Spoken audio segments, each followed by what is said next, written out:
Good morning, dolls, and welcome to Little Gretchen's workshop. So, dolls, this is the back staircase to the rooming house Dollhouse, which is right outside Albert and Violet's bedroom.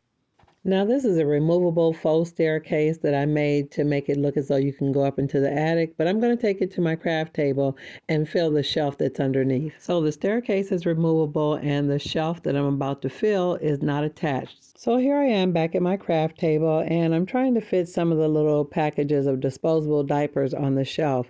Now, dolls, I know that disposable diapers had not been invented during the Victorian times, but as I've mentioned in previous videos, there is no requirement that says that everything in your dollhouse has to be historically accurate. And in addition to adding the disposable diaper packages, I'm adding a few rolls of toilet paper as well. So this little understair cabinet is specifically for diapers, toilet paper, and hygiene supplies. Now, is it just me or do you dolls love these little plastic containers? I just think they're so cute and perfect for storing minis. Now, I do have some other packages of diapers I'm going to put on this bottom shelf, and I was just so tickled that everything fits so perfectly. Because, dolls, I made this little understair cabinet way before I ever started my channel, so to see all these gifted items fit so perfectly, it feels like it was always meant to be. I truly love staging things and adding accessories like this because they really give clues and evidence as to who really does live in the house. It's the details and the accessories that really tell the story. And although I really like the way it looks, I feel like it needs something else. So I'm going to add a few smaller, tiny handmade treasures. So I've got a few bars of soap here and a few jars and bottles.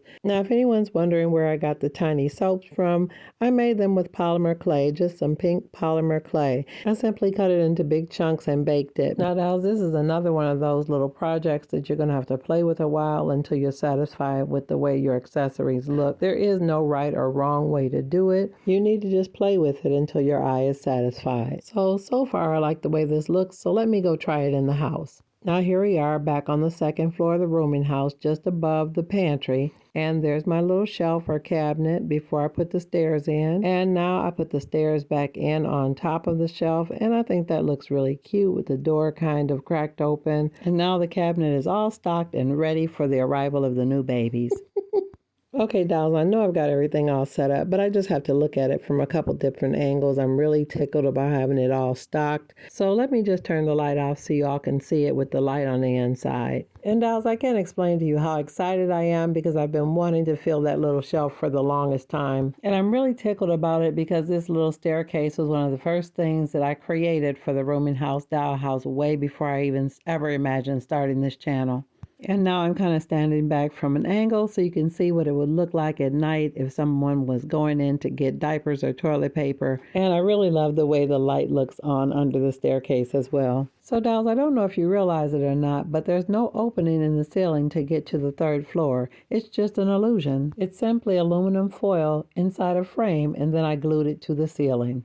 So let's get a quick peek at Albert and Violet's room. If you remember in the beginning of my channel, Albert and Violet were the first newlyweds in the rooming house. And now they're on the brink of being proud parents. And you can see from this angle, they've got the crib prepared and the blanket inside, along with everything else that's been purchased and gifted for their new little bundle of joy. So really quick, let me show you what I've done over at the dress shop. Now, in a previous video, I shared what was going on in the dress shop showroom, but I just wanted to give you a quick glimpse at what's happening in the office. And although I've put a lot of things in place, there's quite a bit more organizing that needs to be done. But the ladies have managed to continue with business as usual in the midst of the chaos. So I think I probably will do a whole video on me organizing the folders and the file cabinets. And there's a couple albums that need to be stored properly, but until I find a proper place for them, I'm going to keep them there in that box. It's like each time I look at or touch something, it brings back a warm memory of when I received these lovely gifts. And if you look closely, you can see Aunt Janie's degree for chemistry and biology on the wall.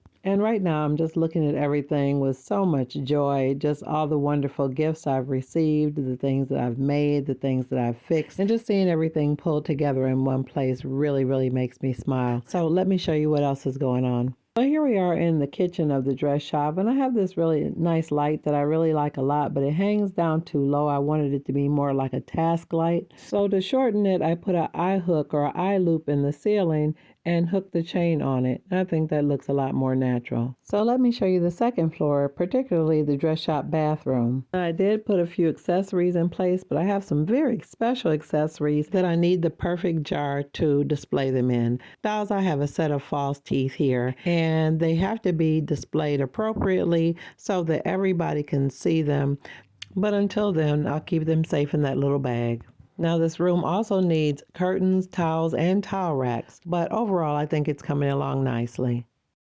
Now, this other room that was originally a bedroom, I decided to turn it into a type of sitting room or somewhat of a makeshift parlor, since the dolls' area that they would normally use as a parlor or a living room is being used as the dress shop showroom.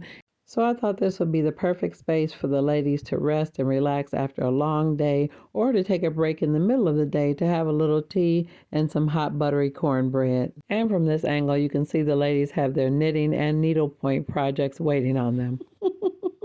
Now here we are on the third floor in the room that used to be the sewing room, and this is a bed that I repaired and dressed last year, and I will leave a link in the description so you can see when I did that. But I'm not sure altogether who's going to sleep in this room, but I was trying to determine what would be the best idea for the placement to give the dolls as much living space as possible. So although I could go on and on about this room, let me show you Aunt Bess and Aunt Janie's room. So here we are right on the other side of the staircase. There's Aunt Bess's bed and her nightstand. She's got her Bible, her iced tea, and her mirror. And right on the other side of the room, you can see Aunt Janie's bed. Now you can see Aunt Janie has quite a few more things out and about because she's not quite as neat as Aunt Bess. And if you look closely, you can see she has one of her lovely dolls in a box next to her bed. Oops, I think I just heard something. Let me be quiet and listen so we can all find out what's happening among the dolls. The ladies were doing inventory in the dress shop and talking about how business had picked up since they had a bigger showroom. And they also noted that they saw an increase in sales due to them adding to the selection of perfumes and even jewelry. And Janie was sincerely concerned about keeping up with the high demand, especially because so many things were handmade and often quite tedious, like the decorative hangers. Aunt Bess was never really concerned about the details. She looked more at the big picture. Aunt Bess always thought Aunt Janie worried too much. And then Aunt Janie pointed out that they had a stack of orders for little girl dresses that hadn't been fulfilled and that they're really getting behind. At that point, Aunt Bess had to admit that she did have some concerns about inventory and keeping up with the demand, but her primary concern was about staffing because they would be losing Miss Betty soon due to the fact that she was getting married. And they couldn't imagine who they would hire because everyone in the Dollhouse community was already occupied. Earlier that day, Big Ma escorted Miss Betty over to the original dress shop to meet Pop. He was going to show her around and ask her what changes she wanted him to make to prepare for after they're married. Miss Betty was really surprised to realize that there was a sofa, table, and a chair already in the living room. When Pop asked her did she like it, she really didn't know what to say. She had never had furniture before. Pop told her that if she didn't like it, he would get her something else. But Miss Betty was truly flattered and grateful that he had chosen something so beautiful she wouldn't dare have him return it. He was really proud and happy that she liked the furniture because he loved her so much and he wanted her to be comfortable in their new home. And he took her around the house showing her each room, and they stopped in the room that was the office. And he pointed out to her that he had bought a gramophone so they could play music in the evenings when they're home alone. And she giggled. And as they got down to the second floor, she wanted to look at the bathroom again. And she had seen the bathroom many times when she was working there before, but she realized after she was married, this would be her bathroom, especially after sharing with so many other dolls at the rooming house. And just across the hall, there was a room perfect for Harper. Miss Betty wasn't very talkative, but by the time they got to the kitchen, she was really quiet. And although Pop continued to talk to her, she didn't hear him because where she came from, none of the dolls had their own house. When she came to herself, he was talking about buying more furniture. She finally turned to him and smiled and said, "Whatever you choose, I'll be happy with it."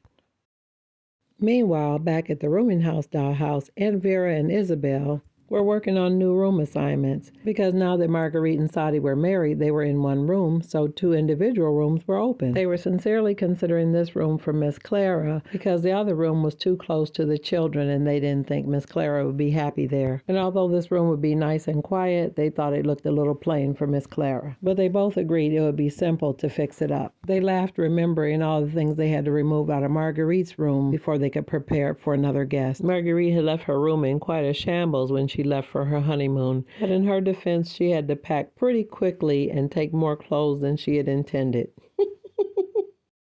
So this afternoon, a big party was planned to celebrate Marguerite and Sadi's first wedding anniversary. And although she was really excited about the party, Marguerite wanted to peek at the room one more time before someone else got assigned to it. Marva had been looking for Marguerite, and she laughed when she found her in her old room because Marguerite was quite sentimental. She urged them both to come out of the room because there was a lot to do before the party. Marva laughed as she encouraged Marguerite and Violet that they would have years and years together as friends to walk down memory lane. But right now it was time to go make new memories.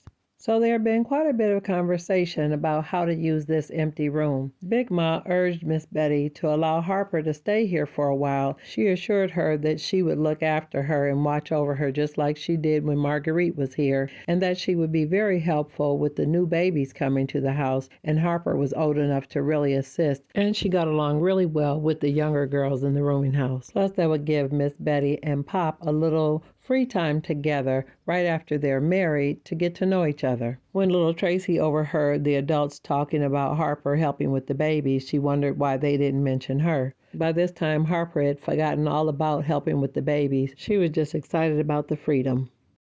Later that evening, after dinner, everyone gathered around the dining room table to celebrate Marguerite and Sadi's first wedding anniversary. Marguerite and Saidi were so happy and excited they could hardly believe that they had actually been married a year.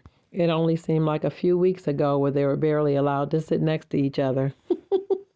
Everyone in the Dollhouse community were happy to celebrate Marguerite and Sadi's 1-year anniversary, which was their first milestone. And as they prepared to cut the cake, one of the men in the group told Saidi if he keeps standing close to Marguerite like that, they would be celebrating more than an anniversary this time next year, and everyone began to laugh. Marguerite and Saidi both laughed and blushed at the same time. And as Marguerite began to cut the cake and serve the guests around the table, Aunt Charlotte and Uncle Barley left early because Aunt Charlotte wasn't feeling well. Aunt Charlotte didn't want to disrupt the wonderful celebration or to have anyone making a big fuss over her. So she told Uncle Barley she was just tired and wanted to go home. But even after Uncle Barley got her home, she seemed a little restless. He was concerned, so he didn't leave her side. After a while, Aunt Charlotte drifted off to sleep. When he realized she was resting calmly, he felt relieved that the baby wasn't coming. And although he knew it would be soon, he found comfort in the fact that everything had already been prepared for the baby's arrival. Right after breakfast the next morning, Violet was eager to show Marguerite all the things they had stored away for her new baby. Violet was so excited getting everything prepared, and she wanted to show Marguerite the crib and the beautiful blanket that Aunt Janie had made for her. Marguerite was very happy for Violet, and she admired her a great deal. And although they were both married women, they were in 2 different stages of their marriage. Violet and Albert were about to be new parents, and Marguerite and Saidi were newlyweds. Just before noon, Marva was over at the dress shop talking to Aunt Janie about ideas for Miss Betty as a housewarming gift. Just then, the shop telephone rang, and Aunt Bess used her sweetest voice and her professional shop greeting. "You've reached Best Dressed. How can I help you today?" She quickly realized it was Uncle Barley, and he sounded really nervous. He said, "I need help. I think the baby is coming." She immediately dropped the phone and began to run and holler, "Charlotte needs us. The baby's coming. We've got to go. Janie, get your bag. Get your bag." Aunt Janie told Aunt Bess, "Quick, call the rooming house. Tell the girls to start boiling water and get over to Charlotte's house and bring the towels."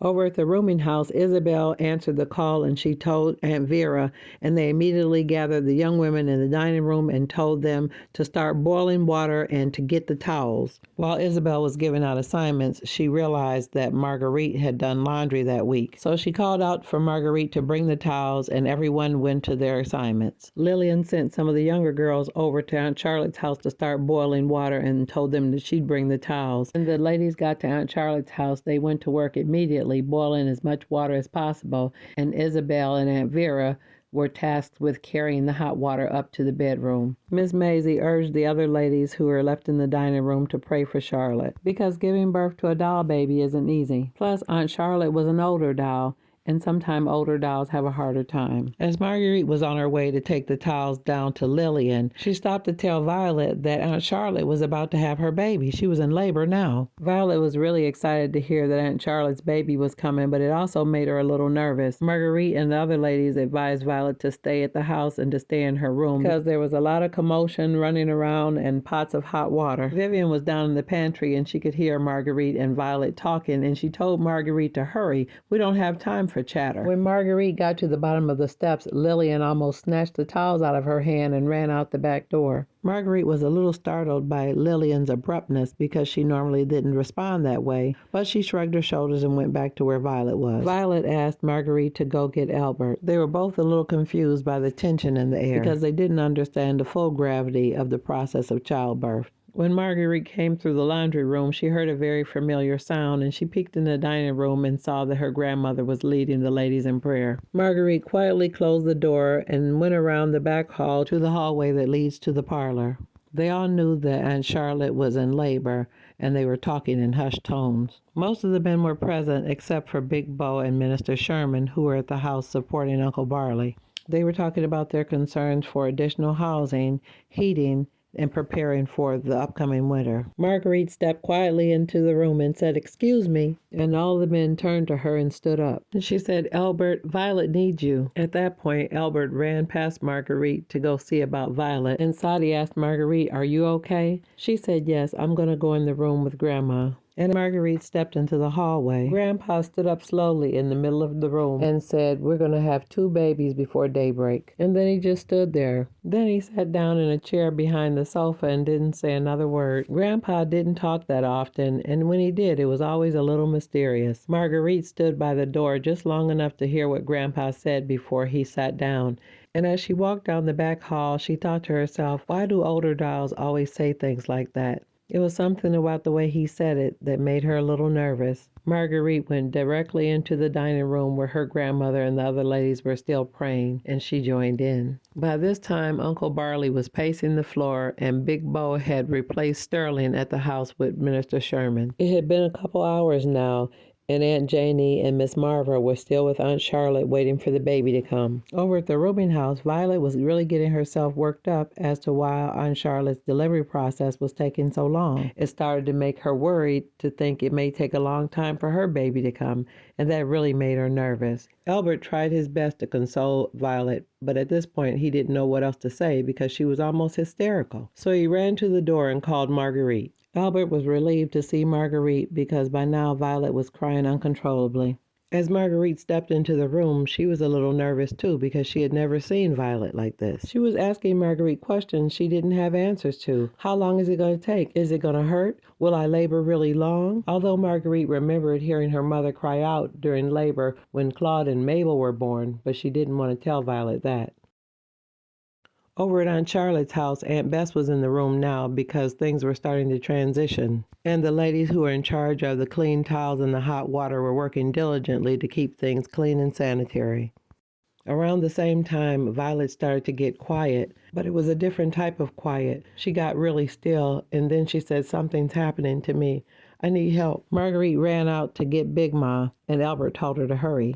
When Marguerite got to Big Ma, she said, "We've got to get Aunt Janie quick." Big Ma told Marguerite that Aunt Janie can't come. They're still laboring with Charlotte. She's having a hard time. Big Ma turned and gently opened the door to the kitchen and told Lillian to keep the hot water boiling. We may have another baby on the way. Marguerite knew that Aunt Janie was the one that delivered babies in the rooming house community, so she couldn't understand why Big Ma was so calm. When Big Ma got to the room and took one look at Violet, she knew that the baby was coming. Big Ma calmly told Violet that everything was going to be okay, and she sent Marguerite to get more towels. Albert was trying his best to help. The room wasn't very big, and he was actually getting in the way. Big Ma gently asked him to go help Lillian with the water. Albert quickly followed her instructions. As he left, Marguerite entered the room with a pitcher and a basin. When Albert returned, Big Ma advised him to wait outside. Big Ma told Marguerite, "This is going to go quickly, so I need you to do exactly as I say." Marguerite was really nervous and she wanted to leave, but there was no one else to call. Plus, this was her dearest friend. She couldn't leave her now. Lillian called for Albert to come get the last pot of water. When he didn't come, she carried it up the steps and saw him sitting at the bottom of the stairs. After taking the hot water in the room with Big Ma and Marguerite, Lillian went to the men in the parlor and asked one of them to come get Albert. Big Daddy immediately got up. He found Albert sitting at the bottom of the attic stairs looking pitiful. Big Daddy said, "Get up, young man. You're about to be a father. Your wife is in good hands." As they walked back to the parlor, Albert confided in Pop that he was worried because Aunt Janie hadn't made it here. Big Daddy started laughing. Big Daddy informed Albert that Big Ma was Aunt Janie's older sister and that she had learned how to deliver babies before Aunt Janie did. Aunt Janie and Big Ma were helping their mother deliver babies before they were 10 years old. Again, he told him to relax, that she was in good hands. Within 20 minutes of Albert going downstairs with the men, Violet began to transition and the delivery was in full swing. While the women in the dining room were still praying, they suddenly heard the faint sound of a baby crying. And they stopped suddenly because they weren't aware that Violet was in labor. All that time they had been focused on prayers for Charlotte. Then they began to cheer and rejoice because Violet's baby had made it here safely. But then one of them said, "What about Charlotte?"